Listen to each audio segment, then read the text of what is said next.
네, 안녕하세요. 연합인포맥스 이마람 특파원입니다. 네, 미국 현지 시간으로 오늘 3월 24일 금요일입니다. 한 주의 마지막 거래일인데요. 뉴욕 증시 3대 지수 모두 전일 대비 소폭 상승 마감하는 데 성공을 했습니다. 하지만 유럽 쪽에서 또 도이치뱅크에 관련된 우려가 터지면서 투자 심리는 좋지 않은 모습인데요. 시황 같이 보겠습니다.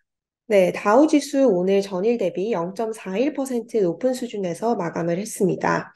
S&P 500 지수 전장 대비 0.56% 상승 마감했고요. 지수는 아직 4천선에 회복을 하지 못한 모습입니다. 나스닥 지수는 전장 대비 0.31% 상승했습니다. 나스닥 지수 현재 11,800선 레벨에서 등락을 하고 있는 모습입니다. 네, 3대 지수 오늘 상승 마감하는 데는 성공은 했지만 하락 출발을 하면서 투자 심리는 좀 위축된 모습을 나타냈습니다. 네, 은행권 전반에 대한 불신이 계속해서 이어지고 있고요. 투자 심리가 굉장히 위축된 상황이 이어지고 있는 상황인 것 같습니다. 지금 미국 실리콘밸리 뱅크의 사태로 인해서 미국 쪽에서는 뭐 시그니처 뱅크가 연쇄 파산이 있었고요. 또 미국에서는 퍼스트 리퍼블릭 뱅크 그리고 지역 중소은행에 대한 위기가 계속 이어지고 있습니다. 유럽 쪽에서는 크레딧 스위스 은행이 위기설에 빠지고 결국 이제 UBS로 인해서 인수가 된 일이 약 일주일 정도가 지났는데요. 이제 CS 다음에는 과연 어떤 은행인가라는 시장의 우려가 지속이 되면서 또 다른 은행이 화두에 올랐습니다. 바로 독일 최대 은행 도이체방크인데요.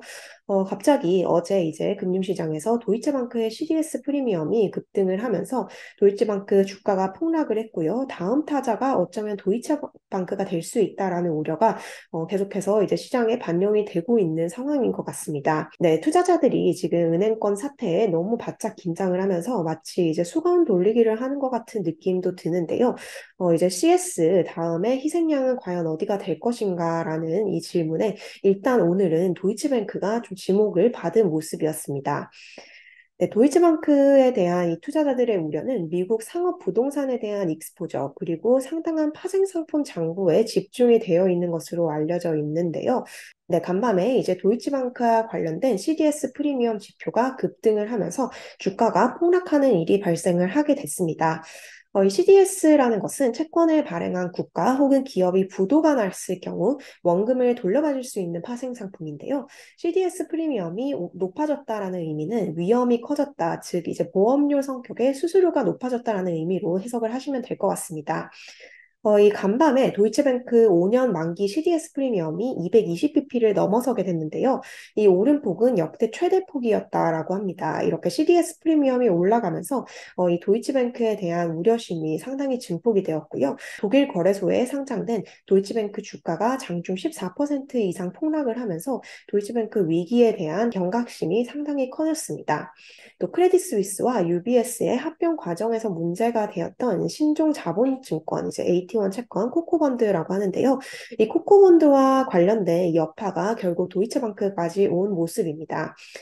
CS는 이제 합병 과정에서 AT1 채권이 전액 상각 처리가 되면서 이 AT1 채권이 모두 휴지 조각이 됐습니다. 약 170억 달러에 달하는 이 채권이 휴지 조각이 되면서 이제 이 투자자들이 어쩌면 이제 다른 은행의 AT1 채권에 투자하는 것도 위험할 수 있겠다라고 생각을 한 것 같은데요.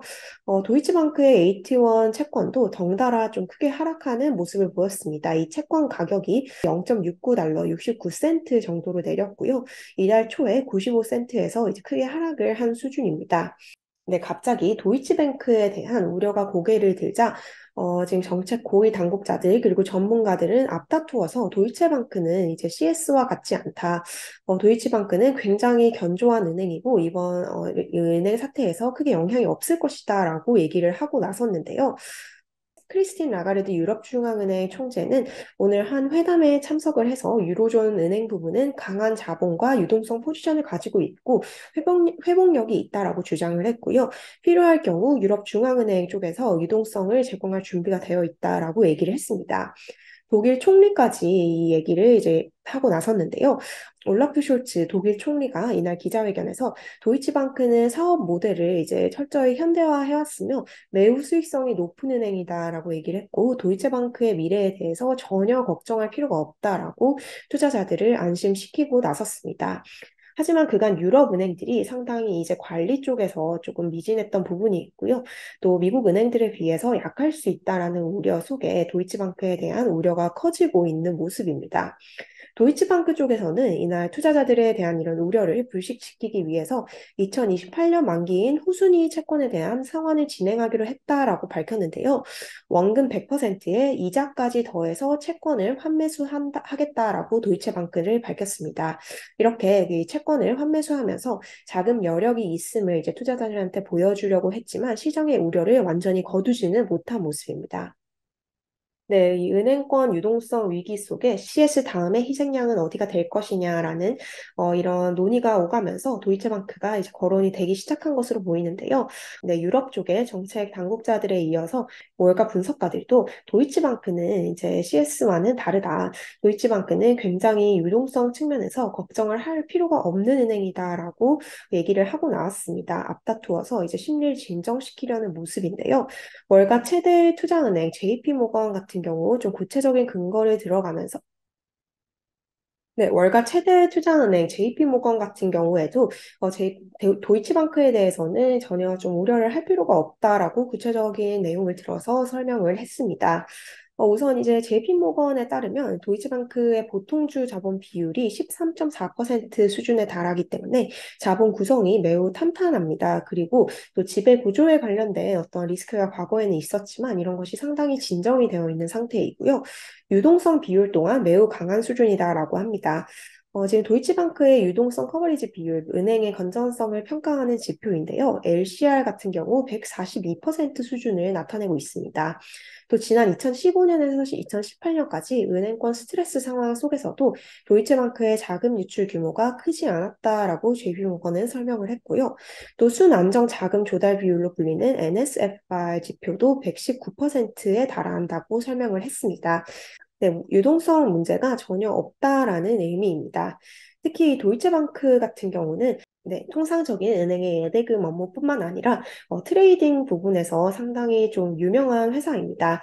네, FICC라고 하는데요. 채권, 픽스드 인컴, 외환, 커런시, 그리고 상품, 커뮤니티 부분에서 도이체방크는 글로벌 탑5 안에 들어가는 은행이고요.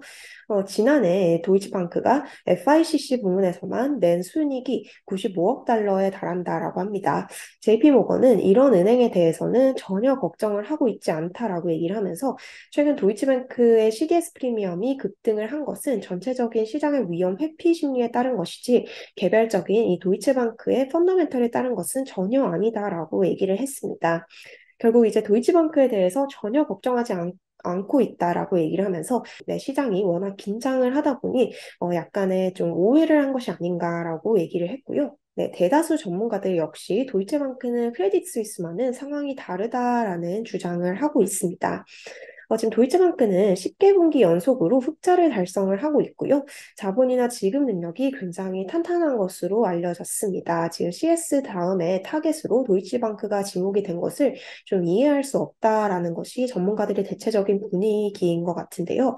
만약에 정말 도이치방크에 이런 위기가 있다면 이건 정말 큰 위기로 좀 귀결될 가능성이 있습니다. 네, 국제금융당국은 이제 약 30개 정도 은행, 글로벌 은행을 시스템적으로 중요한 은행, GSIB로 이제 꼽아서 관리를 하고 있는데요. 도이치방크는 여기에 들어가는 은행이고요. 지난해 말 기준으로 1조 3천억 유로가 넘습니다. 또 58개 국가에서 약 8만 5천 명의 직원을 거느린 대형 은행이기 때문에요. 네, 이런 우려가 장기화된다면 정말 투자 심리에 크게 영향을 미칠 수 있고 시스템적으로도 은행 전반 시스템에 리스크를 가할 수 있는 초대형 은행입니다.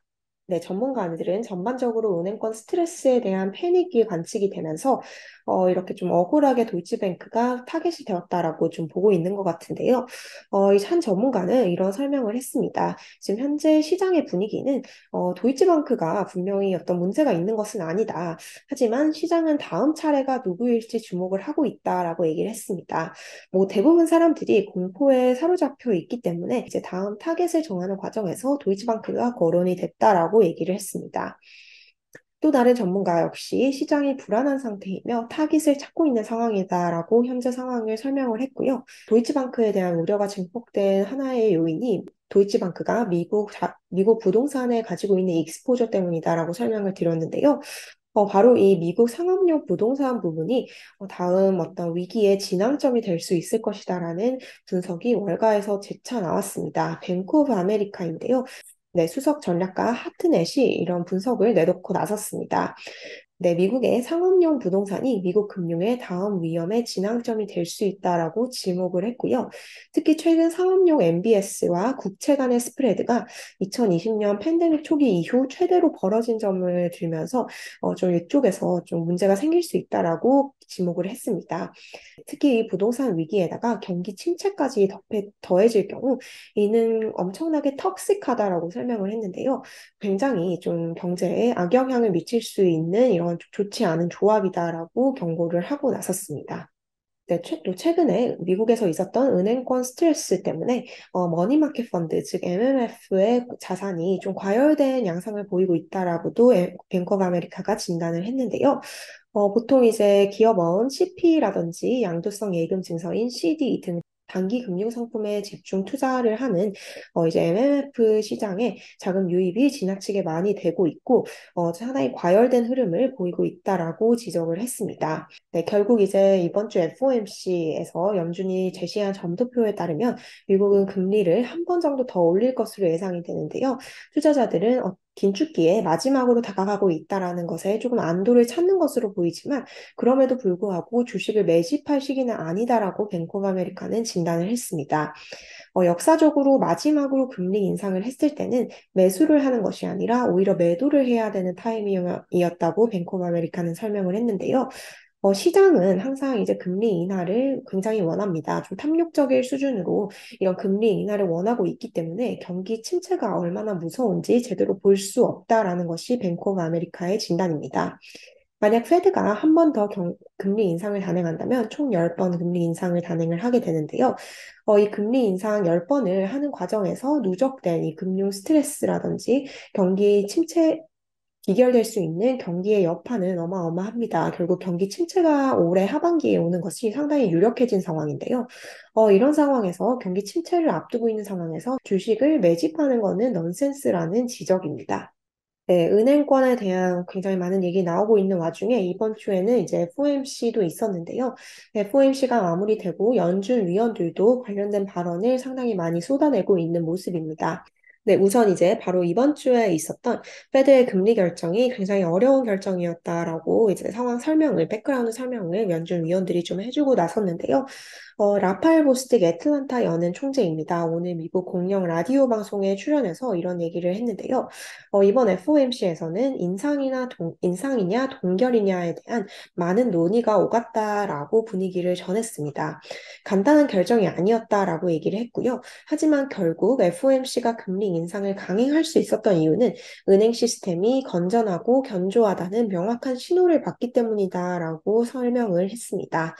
네, 특히 이러한 은행권 혼란 상황에서도 인플레이션은 여전히 높은 수준을 유지한 것이 이런 FOMC의 금리 인상을 촉발시켰다라고 총재는 설명을 했습니다.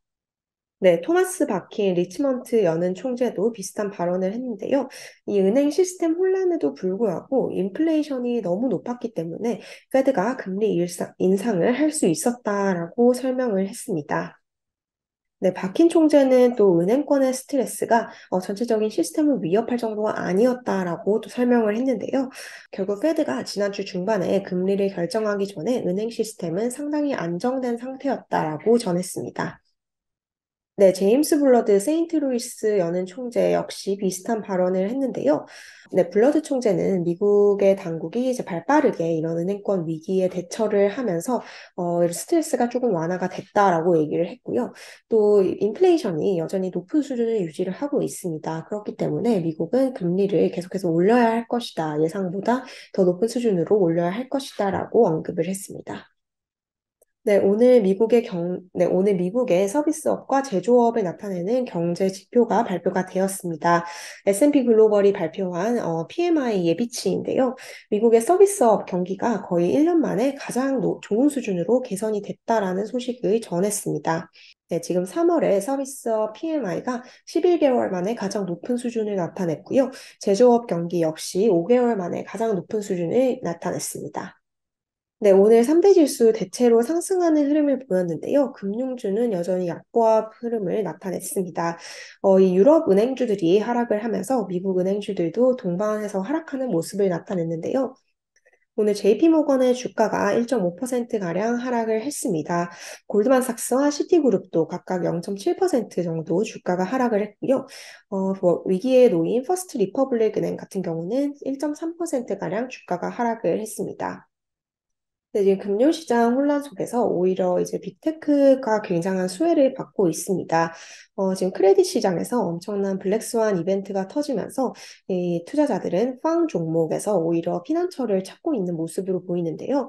이 뉴욕 증권거래소의 팡 인덱스가 올해 들어서 오늘까지 약 32%가량 급등을 하는 모습을 나타내고 있습니다. 오늘 빅테크 종목 중에 마이크로소프트가 1% 이상 올랐는데요. 마이크로소프트 같은 경우 액티비전 블리저드 인수와 관련된 긍정적인 호재가 하나 더해졌습니다. 지금 MS가 액티비전 블리저드를 인수를 오는 6월 30일까지 일단 마무리를 지으려는 목표를 가지고 있는데요.